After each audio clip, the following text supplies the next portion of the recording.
صلاۃً و سلام علیک یا سیدی یا رسول اللہ وعلی آلک و اصحابک یا حبیب اللہ۔ عن ابی ہریرہ رضی اللہ تعالی عنہ عن النبی صلی اللہ علیہ وآلہ وسلم آیۃ المنافق ثلاث اذا حدث کذب واذا وعد اخلف واذا اؤتمن خان۔ وعن عبد اللہ بن عمر ان النبی صلی اللہ علیہ وآلہ وسلم قال اربع من کن فیہ کان منافقا خالصا ومن كانت فيه خصلة منهن كانت فيه خصلة من النفاق حتى يدعها إذا اؤتمن خان وإذا حدث كذب وإذا عاهد غدر وإذا خاصم فجر، او كما قال النبی صلی اللہ علیہ وآلہ وسلم۔ عالی مرتبت محتشم سامعین، ناظرین و ناظرات، السلام علیکم ورحمۃ اللہ وبرکاتہ۔ حضرت نبی رحمت صلی اللہ علیہ وآلہ وسلم کی زبان فیض ترجمان سے نکلنے والی ہر بات حکمت و نور سے منور ہوتی ہے، اور جہاں حضور نے ہمیں خیر کی باتیں ارشاد فرمائیں اور دنیا آخرت کی بہتری کے لیے رہنما اصول دیے، وہاں ان امور کی بھی نشاندہی کی جن کا ارتکاب کر کے اللہ کے قہر و غضب اور اس کی ناراضگی مول لی جا سکتی ہے، اور اچھے کردار اور اخلاقیات سے آدمی ہاتھ دھو بیٹھتا ہے۔ تو وہ چیزیں، وہ بری خصلتیں، ان سے رکنے کا، باز رہنے کا، دور رہنے کا ہمیں حکم نامہ دیا گیا، اور ان برے اعمال کی مذمت بیان کی گئی۔ اور بہت ساری ایسی بری خصلتیں کچھ مخصوص طبقات کے ساتھ جڑی ہوتی ہیں، تو ان کا ذکر کر کے گویا ہمیں ان خصلتوں سے بچنے کی تلقین کی جاتی ہے۔ مومن وہ ہے جو صدق دل سے اللہ اور اس کے رسول اور آخرت پر ایمان رکھتا ہے، اور کافر ان چیزوں کو نہیں مانتا۔ لیکن اس کے درمیان ایک طبقہ ہے جسے منافق کہا جاتا ہے، جو دل میں انکار رکھتا ہے اور زبان پر اقرار اور زبان پر یہ ظاہر کرتا ہے کہ میں ان امور کو، ان چیزوں کو مان رہا ہوں۔ تو اس کا ظاہر اور باطن دو الگ کیفیات میں ہوتا ہے۔ منافق کی جو تعریف کی گئی ہے وہ یہی کی گئی ہے کہ النفاق هو اظہار المرء خلاف ما یبطن، کہ جو اس کے اندر چھپا ہو اس کے خلاف اظہار کرنے والا شخص منافق ہوتا ہے۔ حضرت حذیفہ بن یمان رضی اللہ تعالی عنہ منافق کے حوالے سے بات کرتے ہوئے ارشاد فرماتے ہیں، الذی یصف الاسلام ولا یعمل بہ، یہ وہ شخص ہے جو اسلام کا دعوے دار تو ہے لیکن اس پر عمل پیرا نہیں ہے۔ یہ مسلمانوں کے ساتھ جڑ کر مسلمانوں سے ثمرات سمیٹنا چاہتے ہیں، لیکن کفار کے ساتھ حقیقت میں ان کا فکری تعلق و ربط ہے۔ مکہ المکرمہ میں جب حضور تشریف فرما تھے تو یہ آزمائش کا زمانہ تھا، مشکل دور تھا، تو یہاں منافق نہیں تھے، اس لیے کہ اسلام لانے کا مطلب مشق ستم بننا تھا۔ تو کوئی بھی اپنے آپ کو اس مشقت میں کیسے ڈال سکتا ہے اگر اس کا دل ایمان کے نور سے منور نہیں ہے؟ تو بندہ پکا مومن ہوتا تھا مکے میں یا پکا کافر ہوتا تھا؟ جب حضور مکے تشریف لائے، مکے سے ہجرت کر کے مدینہ تشریف لائے، تو یہاں پھر اسلام پھلنے پھولنے اور پھیلنے لگا۔ تو کچھ لوگوں نے مسلمانوں کا لبادہ پہن لیا اور اپنے آپ کو اہل ایمان قرار دینے لگے، جبکہ ان کا دل ایمان کے نور سے خالی تھا۔ اور جب کوئی تکلیف پہنچتی، جہاد کا حکم آتا، کوئی اور مشکل احکام آتے، تو پھر وہ دوسری طرف سرک جاتے۔ منافق کو منافق کہا ہی اسی لیے جاتا ہے کہ وہ دو رخ رکھتا ہے، دو رخا ہوتا ہے۔ لومڑی کی بل کو بھی نفقہ کہتے ہیں، اس لیے کہ اس کے دو سوراخ ہوتے ہیں، ادھر سے کوئی آئے تو ادھر نکل جاتی ہے، ادھر سے کوئی آئے تو ادھر نکل جاتی ہے۔ سرنگ کو بھی عربی میں نفق کہتے ہیں، کیونکہ اس کے بھی دو منہ ہوتے ہیں۔ تو منافق دو منہ والا ہوتا ہے۔ اصل اس کو خود ہی پتہ نہیں ہوتا کہ میں کہاں کھڑا ہوں، اور وہ ایک عارضی اور دنیاوی نفع کے لیے اپنے آپ کو کبھی ادھر کبھی ادھر، اللہ نے قرآن مجید میں ارشاد فرمایا کہ وہ اس کی کیفیت بیان کرتے ہوئے فرمایا مذبذبین بین ذالک لا الہ ہؤلاء ولا الہ ہؤلاء، بس عجیب تذبذب کے اندر یہ لوگ مبتلا ہوتے ہیں۔ حضرت ابن عمر رضی اللہ تعالی عنہ سے ایک روایت مروی ہے، وہ فرماتے ہیں کہ مثل المنافق کمثل الشاة العائرہ بین الغنمین، تو فرمایا کہ اس کی مثال اس بکری کی ہے کہ اس بھیڑ کی ہے جو دو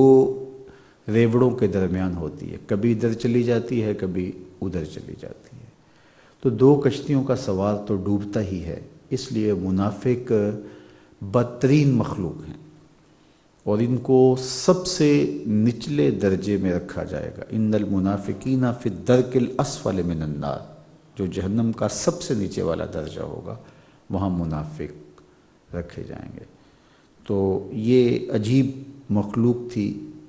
اور ہر دور کے اندر ایسے لوگ پائے جاتے ہیں جو ظاہر اور باطن کا فرق رکھتے ہیں۔ اچھا، جو اندر کفر رکھتے ہوں اور باہر بظاہر اور اوپر سے ایمان کا اظہار کرتے ہوں، تو یہ اعتقادی منافق ہوتے ہیں۔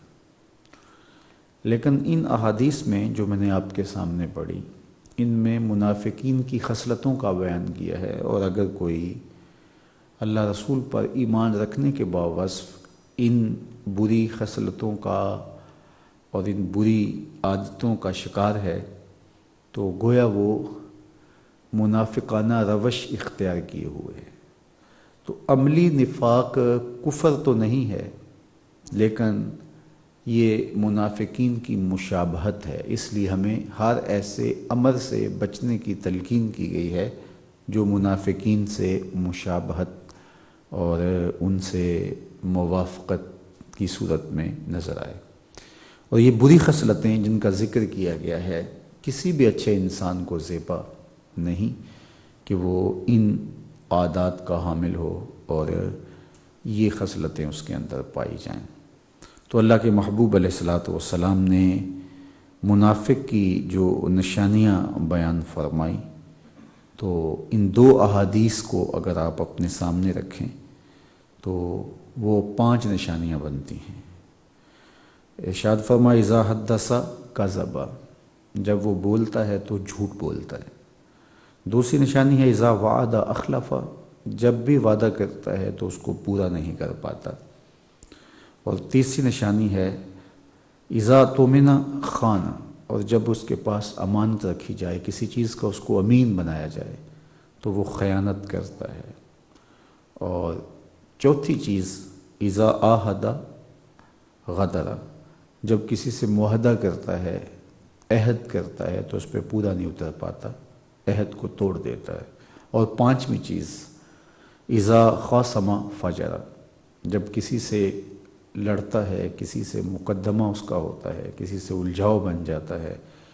تو پھر وہ فسق و فجور پہ اتر آتا ہے، گالی گلوچ پہ اتر آتا ہے اور حق کی راہ کو چھوڑ دیتا ہے۔ کسی سے تناؤ ہو جانا، کسی سے الجھاؤ پیدا ہو جانا معاشرے میں رہتے ہوئے یہ زندگی میں ہوتا ہے، لیکن اس میں بھی انصاف کے ساتھ اپنے حق کو حاصل کرنے کی کوشش کرنی چاہیے۔ لیکن منافق کی علامت یہ ہے کہ اپنے دعوے کو ثابت کرنے کے لیے ہر مکر، ہر دجل، ہر تلبیس سے کام لے گا، ہر جھوٹ اور ہر گالی گلوچ اور سب و شتم اور لڑائی بڑائی یہ اس کا شعار زندگی ہو۔ تو حدیث پاک میں جو منافق کی علامتیں بیان کی گئی ہیں وہ یہاں 5 علامات بیان کی گئی ہیں۔ ان میں سے پہلی علامت جو بیان کی گئی ہے وہ ہے کہ وہ جھوٹ بولتا ہے، یعنی جب بھی وہ بات کرتا ہے تو اس کا طریقہ کار یہ ہے کہ وہ جھوٹ بولتا ہے۔ اس حوالے سے طویل گفتگو آپ نے گزشتہ نشست میں سماعت کی کہ جھوٹ کتنا بڑا عیب ہے، اور ہمیں ہمارے دین نے سچائی اختیار کرنے کی تلقین کی ہے۔ جھوٹ سے بچنے اور محفوظ رہنے کے لیے، اپنے دامن کو بچانے کے لیے اسلام نے ہمیں سخت تاکیدات کی ہیں،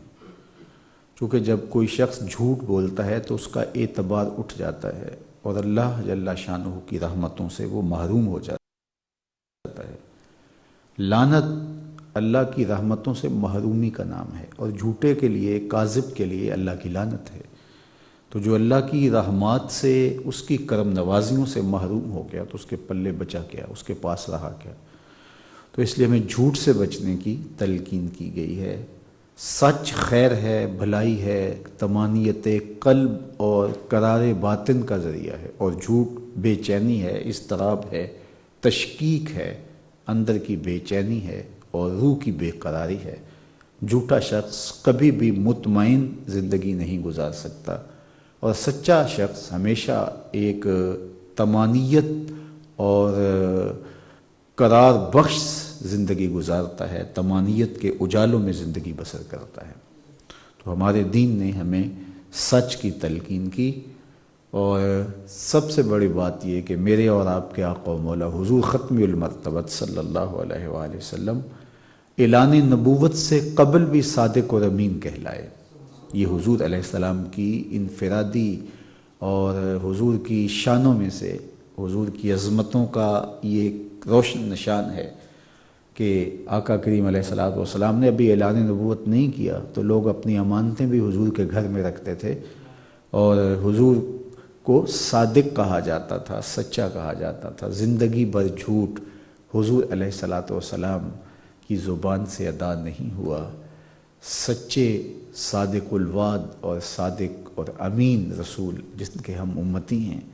تو پھر امتی پر نبی علیہ السلام کی سیرت کا عکس اور ان کے کردار کا سایہ ہونا چاہیے۔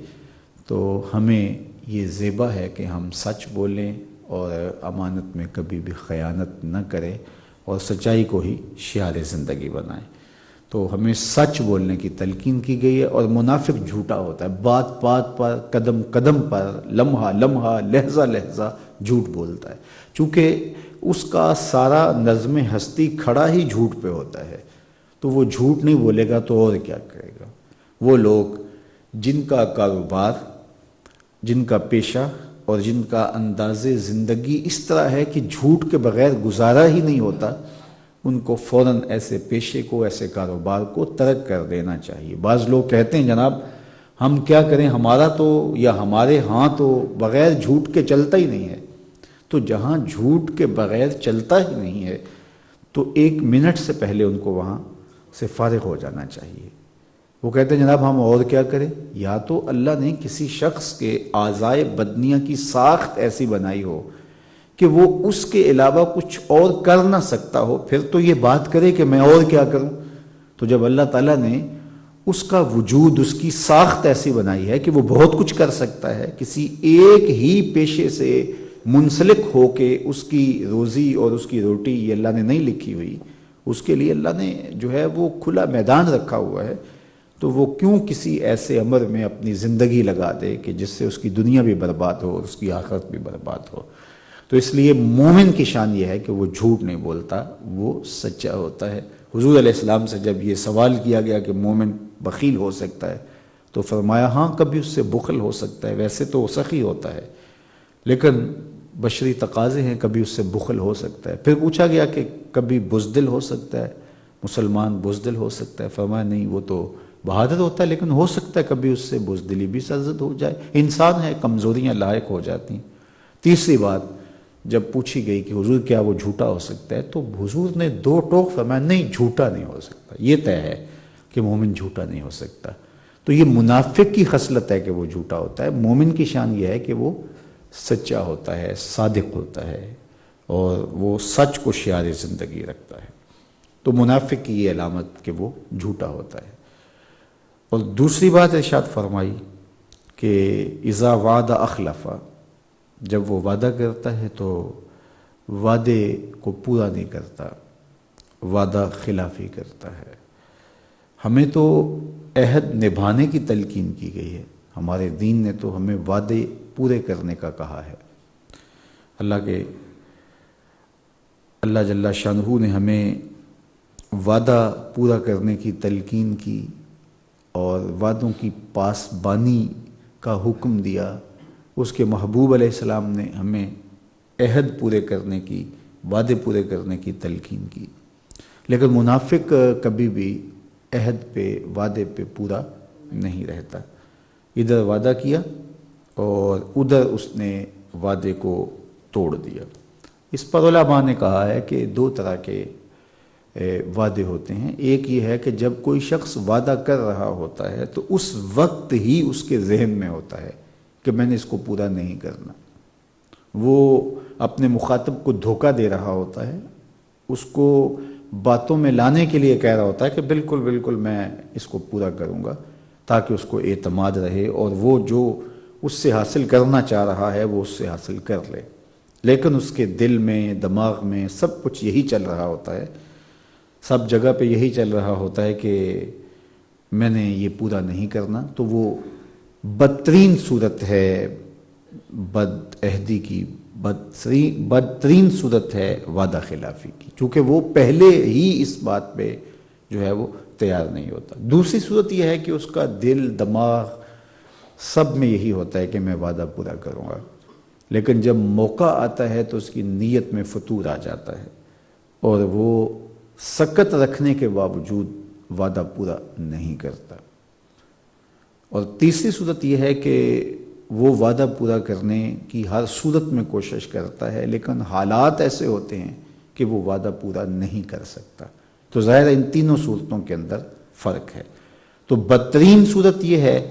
کہ کوئی شخص عہد پورا نہ کرنے کی نیت سے کوئی عہد اور وعدہ کرے اور پھر اس کو پورا نہ کرے، اور دوسری صورت بھی بدترین صورت ہی ہے کہ اس کے پاس استطاعت ہے، وہ وعدہ پورا کر سکتا ہے لیکن وہ بعض اوقات سمجھتا ہے کہ میں طاقتور ہوں، میرے پاس اثر و رسوخ ہے، اگر میں وعدہ پورا نہیں کروں گا تو یہ کیا کر لے گا میرا، کیا بگاڑ لے گا میرا۔ تو یہ چیز، اس کی طاقت، اس کا اثر و رسوخ، اس کا عہدہ و منصب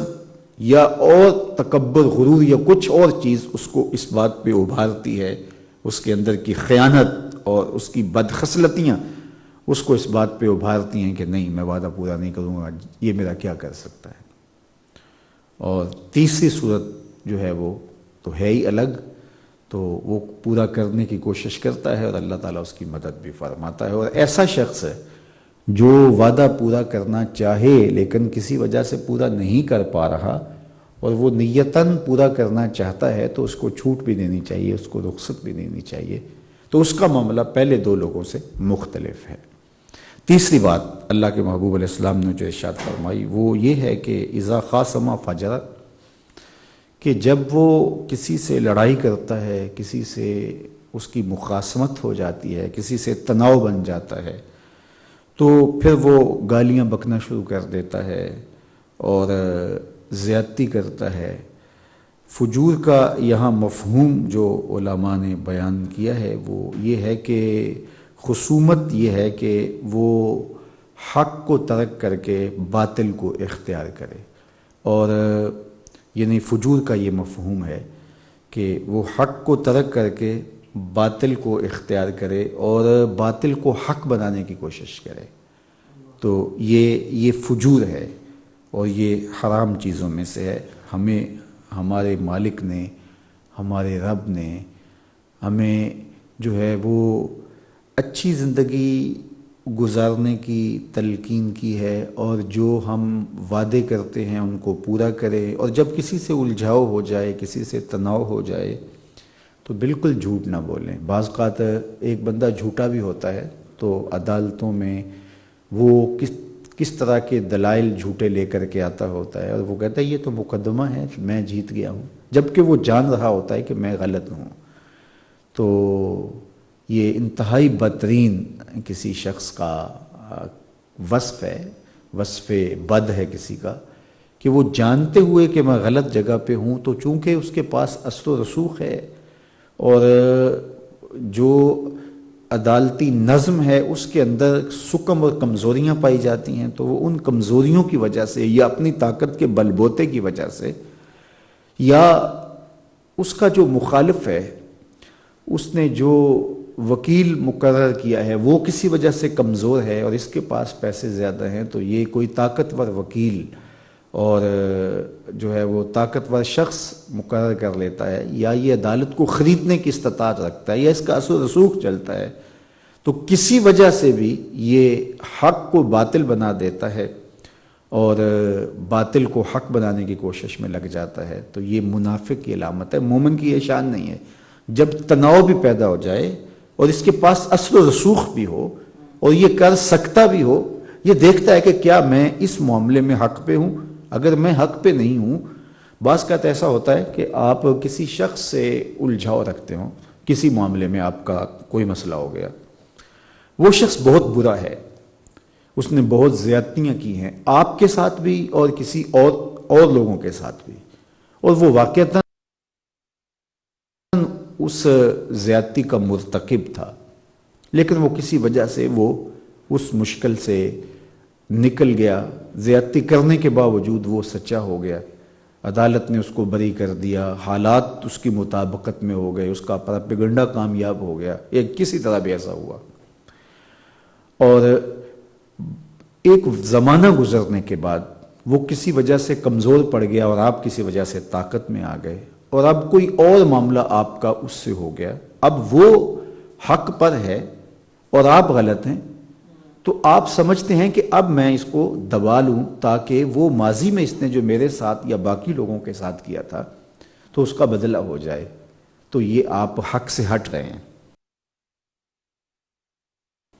صرف اس لیے کہ آپ کے ذہن میں وہ بات ہے، ماضی کا غصہ ہے،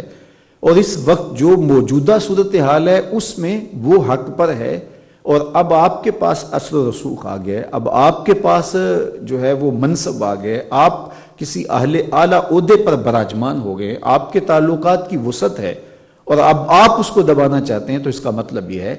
کہ جب وہ وہاں کھڑا تھا تو وہ یہ کرتا رہا، اور اب آپ یہاں کھڑے ہو گئے تو آپ بھی وہی کرنے جا رہے ہیں،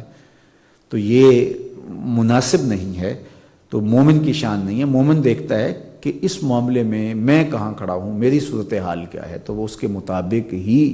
جو ہے وہ فیصلہ کرتا ہے، تو یہ مومن کی شان نہیں، یہ منافق کا طریقہ ہے کہ جب وہ کسی سے لڑتا ہے تو فجور میں مبتلا ہو جاتا ہے، گالی گلوچ کرتا ہے اور جھوٹے دعوے کے ذریعے سے اور دیگر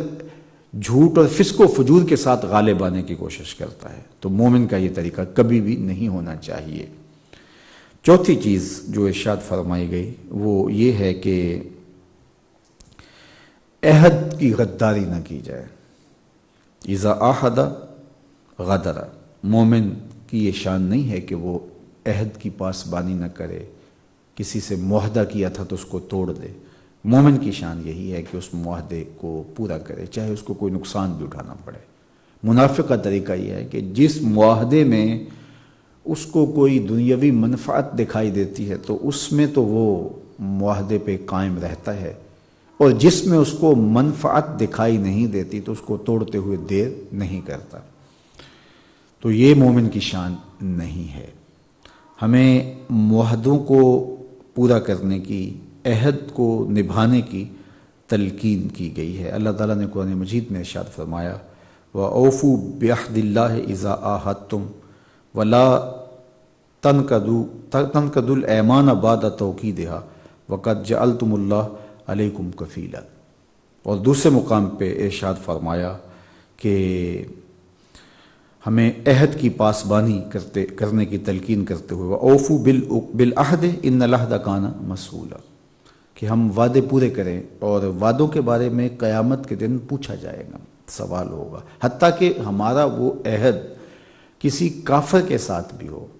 تو پھر بھی ہمیں پابند کیا گیا ہے کہ اس عہد کو ہم نبھائیں، اس عہد کو ہم پورا کریں۔ اللہ کے محبوب علیہ السلام نے ارشاد فرمایا، بخاری میں روایت موجود ہے، مسلم میں بھی روایت موجود ہے، حضور نے ارشاد فرمایا، حضرت عبداللہ بن عمر رضی اللہ تعالی عنہ سے یہ روایت مروی ہے، لِكُلِّ غَادِرٍ لِوَاءٌ يَوْمَ الْقِيَامَةِ يُعْرَفُ بِهِ، کہ قیامت کے دن جو ایک روایت میں اس کی پیٹھ کے ساتھ جھنڈا ہوگا۔ جھنڈا کیوں ہوتا ہے؟ جھنڈا اس لیے ہوتا ہے تاکہ بتایا جائے کہ یہ فلاں شخص یہاں ہے۔ لشکر کے امیر کے ساتھ جھنڈا لگایا جاتا ہے تاکہ لشکر اس کے پیچھے پیچھے چلے۔ مشتہر کرنے کے لیے، اس کی شہرت کے لیے جھنڈا لگایا جاتا ہے، نمایاں کرنے کے لیے جھنڈا لگایا جاتا ہے۔ تو جس نے بدعہدی کی، جس نے عہد توڑا، اور وہ کافر کے ساتھ چاہے عہد کیوں نہ ہو، تو اللہ کے محبوب علیہ الصلوۃ والسلام نے ارشاد فرمایا کہ لِكُلِّ غَادِرٍ لِوَاءٌ يَوْمَ الْقِيَامَةِ يُعْرَفُ بِهِ، ہر عہد توڑنے والے کے ساتھ جھنڈا ہوگا جس سے وہ دور سے پہچانا جائے گا کہ یہ بدعہد شخص ہے، یعنی یہ اس کی انتہائی ذلت ہے۔ قیامت کے دن بدعہد کو اللہ تعالیٰ یوں رسوا کرے گا کہ اس کے ساتھ ایک جھنڈا ہوگا جو یہ بتائے گا کہ یہ بدعہد شخص جا رہا ہے۔ اور پھر یہ ارشاد فرمایا فَيُقَالُ عَلَىٰ هَٰذِهِ غَدَرَةُ فلاں، یہ شخص ہے جس نے فلاں شخص سے بدعہدی کی ہے۔ اور اگر وہ بدعہدی کسی مسلمان کے ساتھ تھی یا کسی کافر کے ساتھ تھی تو اس کو نمایاں کیا جائے گا، اور اگر کسی نے کسی کافر کے ساتھ دھوکہ کر دیا، عہد کیا تھا لیکن اس کو توڑ دیا،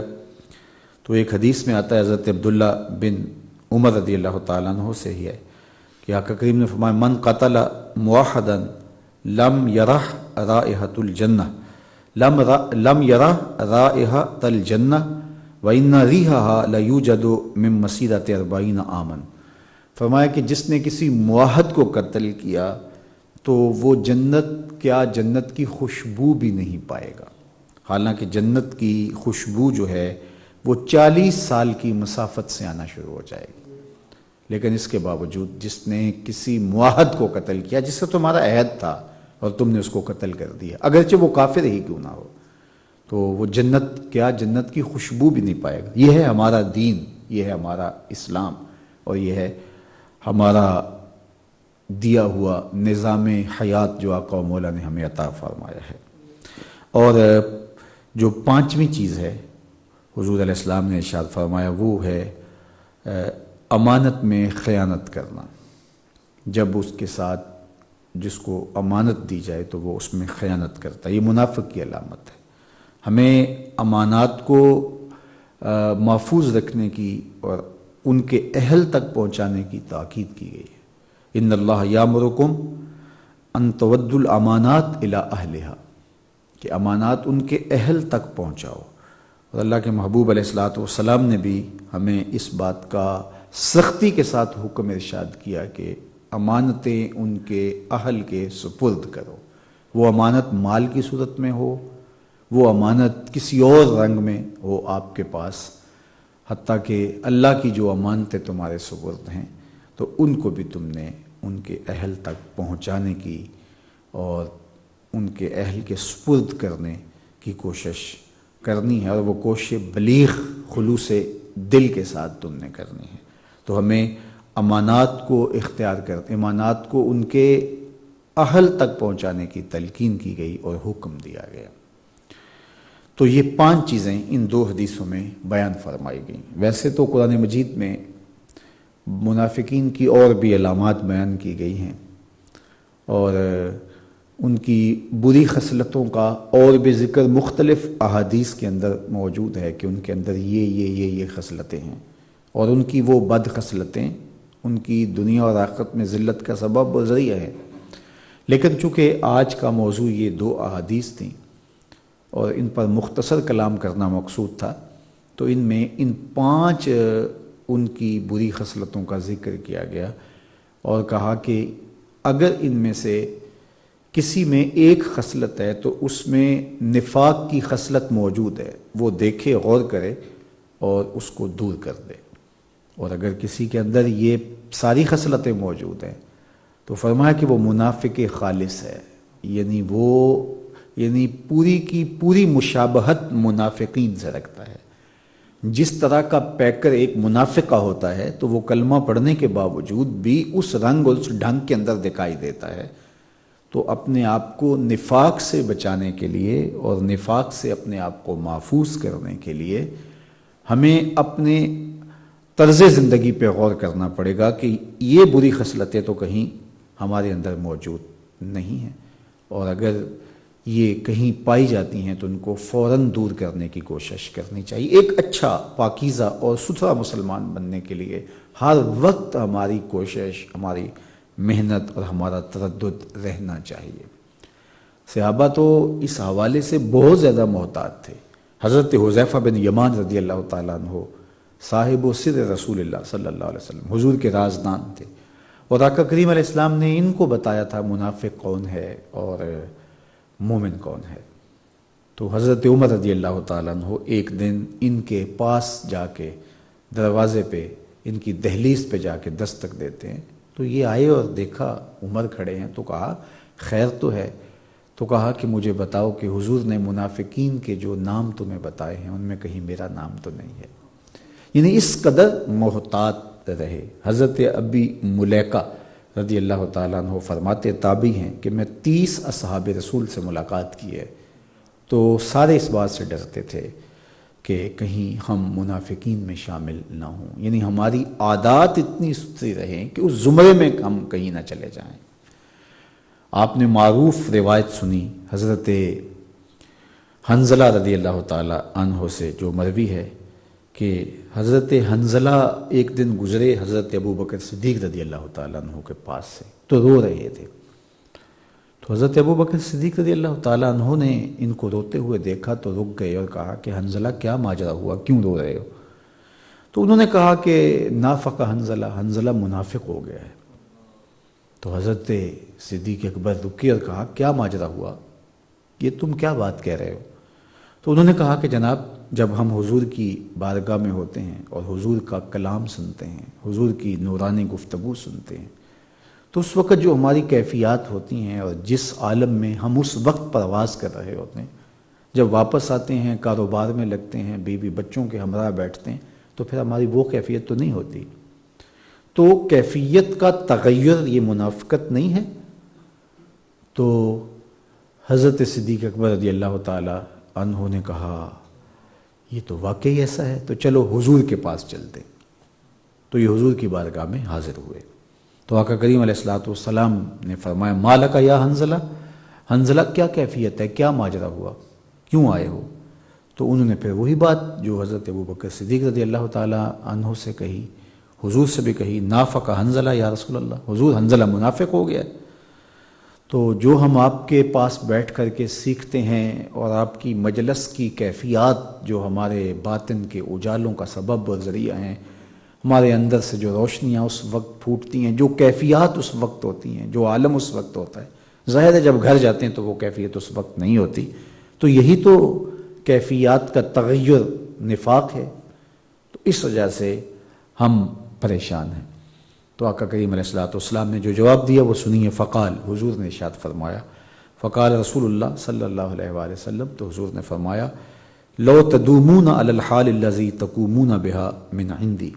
کہا میرے پاس جب تم بیٹھے ہوتے ہو اور تمہاری جو کیفیت ہوتی ہے، اگر وہ کیفیت تمہاری باہر جا کر بھی ہو، تو فرمایا لصافحتکم الملائکہ فی مجالسکم وفی طرقکم وعلی فرشکم، تو پھر بازاروں میں، تمہارے راستوں میں، تمہاری مجلسوں میں، تمہارے بستروں پر فرشتے آ کے تم سے مصافحہ کیا کریں۔ ولیکن یا حنظلہ ساعتن ساعتن، لیکن حنظلہ وقت وقت کی بات ہوتی ہے، تو ہر وقت ایک کیفیت نہیں رہتی۔ اگر ہر وقت وہ کیفیت رہ جائے تو پھر تو کاروبار زندگی ممکن ہی نہیں ہے کہ جاری رہ سکے۔ تو کہا کہ وقت وقت کی بات ہوتی ہے، اگر یہ کیفیت تم ہر وقت اپنے اوپر طاری رکھ پاؤ تو پھر فرشتے تم سے مدینے کی گلیوں میں آ کے مصافحہ کیا کریں۔ تو یہ لوگ جن کی زندگی حضور کی رحمتوں اور تربیتوں کے سائے میں بسر ہوئی، اور جو حضور علیہ السلام کے لائے ہوئے نظام زندگی کو اپنی روح میں جذب کر چکے، اور جن کا انداز زندگی حضور کے بتائے ہوئے طریقے سے سرے منہ بھی ہٹ کے نہیں تھا، ایک بال کے برابر بھی اس راستے سے ہٹ کے نہیں چلتے تھے، اپنے حوالے سے اتنے حساس تھے وہ لوگ۔ اور ہم لوگ اپنی زندگی پہ غور کریں تو قدم قدم پہ ہمارے طرز زندگی میں گناہ ہیں، ہمارے انداز حیات میں نفاق ہے، اور وہ بری چیزیں جن سے منع کیا گیا ہے ہم بدرجہ اتم اپنے اندر پائیں، اور ہم سمجھ یہ رہے ہوں کہ ہمارے جیسا مومن کوئی زمانے میں موجود ہی نہیں ہے، تو یہ کتنا بڑا تفاوت ہے اور یہ کتنا بڑا فرق ہے۔ تو میں اور آپ دیکھیں کہ ہم اپنی زندگی کو کس طرح اللہ اور اس کے رسول کی راہوں پر لائیں۔ اللہ مجھے آپ کو توفیق عطا فرمائے۔ احادیث کا مختصر مفہوم سن لیجئے اور میری گفتگو اختتام کو پہنچے۔ حضرت ابو ہریرہ فرماتے ہیں، رسول کریم صلی اللہ علیہ وآلہ وسلم سے روایت کرتے ہوئے آقا کریم نے فرمایا، آیت المنافق ثلاث، منافق کی 3 نشانیاں ہیں۔ اذا حدث کذب، جب بولتا ہے تو جھوٹ بولتا ہے، وَإِذَا وَعَدَ أَخْلَفَ، جب وعدہ کرتا ہے تو اس کا خلاف کرتا ہے، وَإِذَا تُمِنَ خَانَ، اور جب اس کے پاس امانت رکھی جائے تو خیانت کرتا ہے۔ اس کو امام بخاری نے، امام مسلم نے روایت کی ہے۔ اور دوسری روایت حضرت عبداللہ بن عمر رضی اللہ تعالیٰ عنہ سے مروی ہے۔ یہ عبداللہ بن عمر بن عاص ہیں رضی اللہ تعالیٰ عنہ۔ اربعٌ من کن فیہ کان منافقا خالصا، فرمایا جس میں 4 چیزیں ہیں وہ خالص منافق ہے۔ ومن کانت فیہ خصلۃ منہن کانت فیہ خصلۃ من النفاق حتی یدعھا، اور جس میں ان 4 چیزوں میں سے کوئی ایک ہے تو وہ خصلت ہے اس کے اندر نفاق کی، اس کو چاہیے کہ اس کو دور کر دے، جب تک وہ دور نہ کرے تو اتنی دیر تک تو وہ اس زمرے میں شامل رہے گا۔ اذا تؤمن خان، پہلی وہی بات جو گزر چکی، جب اس کے پاس امانت رکھی جائے تو وہ خیانت کرتا ہے۔ میرے اور آپ کے آقا و مولا کا طریقہ دیکھا آپ نے کہ جب حضور نے مکے سے ہجرت فرما کے مدینہ کی طرف مراجعت کی، مدینہ کی طرف حضور تشریف فرما ہوئے، تو حضور کے گھر میں امانتیں پڑی ہوئی تھیں، اور یہی لوگ جن کی امانتیں حضور کے گھر میں تھیں، یہ ہاتھوں میں تلواریں لیے حضور علیہ السلام کو شہید کرنے کے لیے حضور کے گھر کا گھراؤ کیے ہوئے تھے، لیکن حضرت علی المرتضیٰ کو اپنے بستر پہ لٹا کے کہا کہ ان کی امانتیں واپس کر کے آنا تم۔ تو یہ مومن کی شان ہے۔ حضور کا اپنا کردار کتنا روشن اور واضح ہے، جو فرمایا حرف حرف اس پر حضور کی زندگی ہمیں جو ہے وہ نظر آتی ہے۔ تو فرمایا جب اس کے پاس امانت رکھی جائے تو وہ خیانت کرتا ہے، وَإِذَا حَدَّثَ كَذَبَ، اور جب اس کی بات کرتا ہے تو جھوٹ بولتا ہے، وَإِذَا عَاهَدَ غَدَرَ، اور جب وہ کسی سے معاہدہ کرے تو غداری کرتا ہے، وَإِذَا خَاصَمَ فَجَرَ، اور جب وہ کسی سے الجھ پڑے، کسی سے لڑائی ہو تو پھر فسق و فجور پہ اتر آتا ہے، پھر سارے ضابطے اسے بھول جاتے ہیں، اس کا مقصد اس سے غالب آنا ہوتا ہے، وہ حق پر ہے یا نہیں اسے یہ یاد ہی نہیں ہوتا ہے۔ تو یہ 2 احادیث اگر ہم اپنی زندگی میں ان پر غور و فکر کر لیں اور دیکھیں کہ یہ 5 چیزیں جو ان 2 حدیثوں کے نتیجے میں ہمارے سامنے آتی ہیں، کہیں ہمارے اندر کہیں کسی کونے کھدرے میں موجود تو نہیں ہے، لیکن ہم غور کریں گے تو کونے کھدرے کیا ہمارے ہر رویے میں یہ چیزیں پائی جاتی ہیں، اور عمومی طور پہ تو ہمارا مزاج ہی اس طرح سے ترکیب پا چکا ہے۔ تو اللہ ہمیں اس کی توفیق دے کہ ہم ایک اچھے پاکیزہ صاف ستھرے انسان بنیں اور اپنی پناہوں کا حصار ہمیں عطا فرمائے۔ وآخر دعوانا ان الحمدللہ رب العالمین، الحمدللہ رب العالمین، والصلاة والسلام علی اشرف الانبیاء والمرسلین۔ مالک اٹھے ہوئے ہاتھ کبھی بھی خالی نہ موڑنا، پھیلی ہوئی جھولیاں اپنی رحمتوں سے بھر دینا، اپنی پناہوں کا حصار دینا، آبرو بری زندگی سے نوازنا، محبوب کی غلامی میں زندگی، محبوب کی غلامی میں موت، نفس و شیطان سے بچانا۔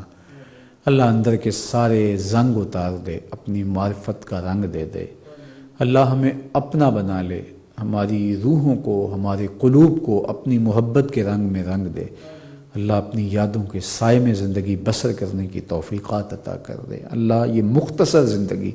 جو تو نے ہمیں ودیعت کی ہے، اس امانت میں خیانت سے محفوظ فرمانا، اور اللہ اس امانت کو اور ان زندگی کے لمحے جو تیری طرف سے ہمیں ودیعت کی گئے ہیں بطور امانت، اللہ ان کو اس طرح گزارنے کی توفیق عطا کرنا جس طرح اپنے رسول صلی اللہ علیہ وسلم کے ذریعے سے تو نے ہمیں حکم دیا ہے۔ وصلی اللہ تعالی علی النبی الامین وعلی آلہ وصحبہ اجمعین۔